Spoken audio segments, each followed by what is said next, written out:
Hi, hello. Today I want to share a testimony, and I was encouraged to share this testimony by a gentleman that we met last week, a gentleman that we know, but we ran into last week with my wife after the valedictory assembly, the final assembly of my daughter in primary school. So next year, Ulimi is going on to high school. It was a great moment for us as we reflected back on her journey and our journey with her, during her pre-primary to a primary school career. It wasn't an easy journey. And after this gentleman shared with us about his own struggles with his own child who was kept back or is being kept back in grade one, and is repeating grade one next year, and the challenges that he's facing and the difficulties that comes with, especially on the child, and the feeling perhaps not good enough and not making the grade. And you can imagine how that can translate on the mind of a young child, be kept back in your peers going on to the next grade. So we tried to encourage him, and we shared a little bit about our stories and about our journey with our daughter, and he was greatly encouraged with that. And he said these are the kind of testimonies that they need, and these are the testimonies that should be shared with other parents. So I thought, let me do this video just to share a little bit about our journey, and perhaps it might encourage someone else out there and help someone else. So Ulimi, as some of you may know, was born at a very young age. The normal weeks of gestation or being carried, in the mother's womb is 40 weeks. And she was born at 26 weeks. She was weighing 770 grams, and she spent about 2 months in ICU.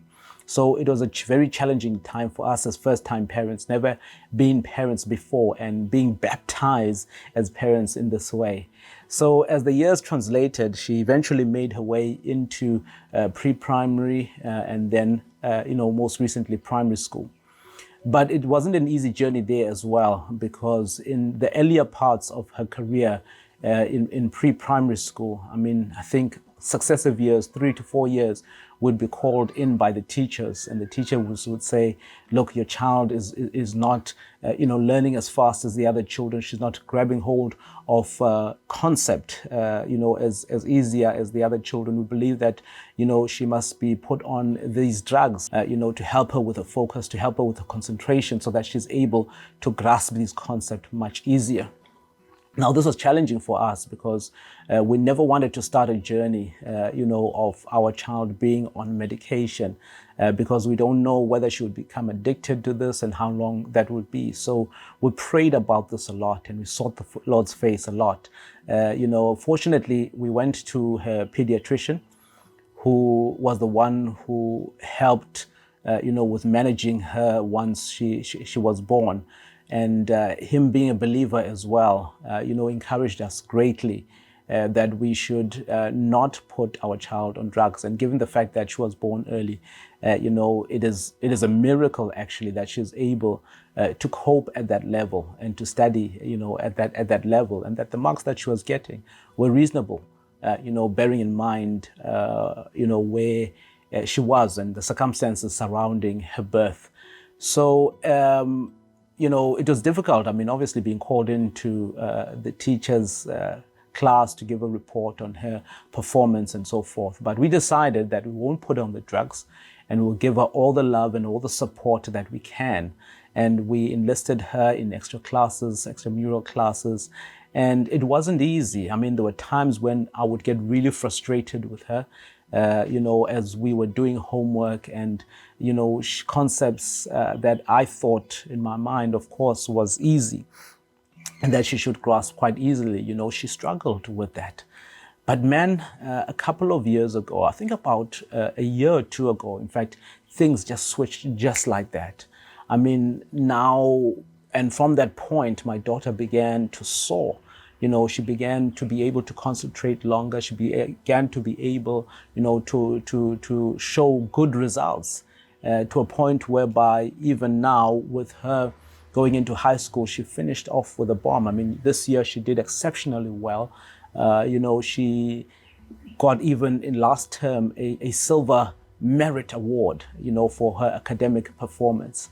So what am I saying? I want to encourage parents, who are going through difficulties and challenges with their children. Don't give up. Keep praying. Present your child to the Lord. He's the one who created her. He's the one who's able to, help her and assist her to become, or him, to become, the person or the child that he created them to be. So don't give up hope. Continue to support your children. Give them all the love and all the support that you can. And, just trust God that the season will come when they will turn, just like Limi did. And now she's doing exceptionally well. Her confidence is up, which is something that took a big knock, because of the struggles that she was experiencing, in terms of her studies. So I hope that encourages someone. God is able to turn situations and circumstances around. Parenting is not easy, and it's certainly, I believe, not easy when you're doing it alone. And perhaps I want to say this here as well, and I want to thank my wife for her support. Her support has meant everything. We've worked together on this. We never blamed each other. We supported each other, and we supported our daughter, together. And that collective effort, with that love and that support, she was able to make it, and she's able to be where she is right now, with her going on into high school.